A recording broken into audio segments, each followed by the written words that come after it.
You rockin' loud, but you ain't saying nothing. Time I settle the score.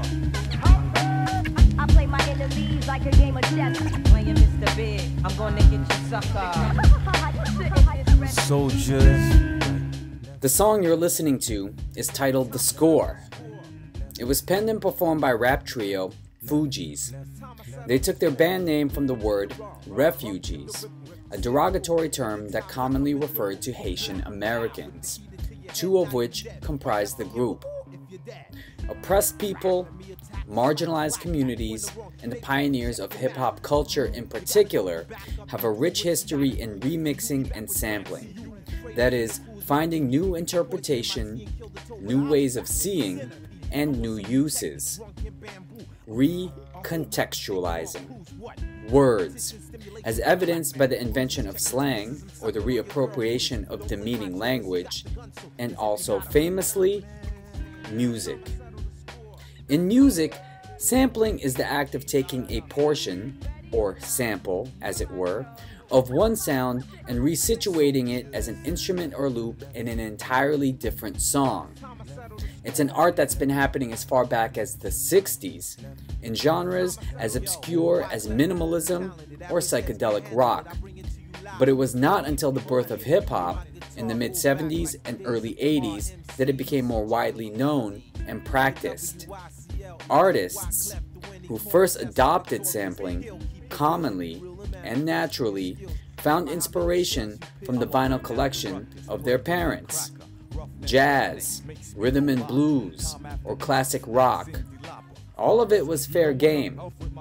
As the times progressed, people looked even closer and closer to home, so to speak, in order to locate these sonic gems.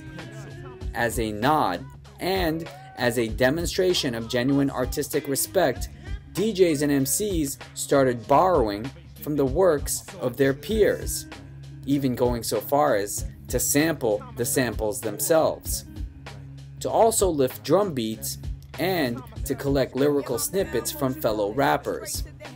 As the genre and its artists continued to grow in sophistication, they eventually sought out samples where no one had ever thought to look: within themselves.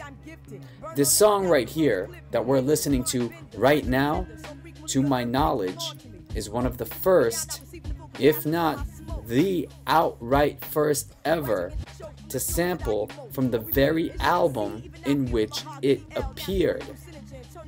It's radical in that it's a shout out to oneself. Today, I work as a trainer, a coach, and a consultant.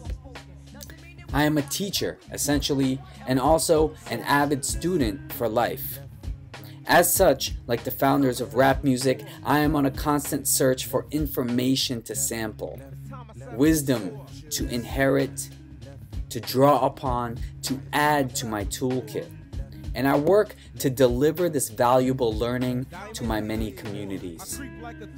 The most important lesson of all, as the Fugees have beautifully modeled for us, is rather than waiting for someone else to grant you acknowledgement, to grant you reason to celebrate, to even grant you freedom, remember to listen to your own inner knowing, to recognize your own power, and to give yourself due props in life and in your line of work.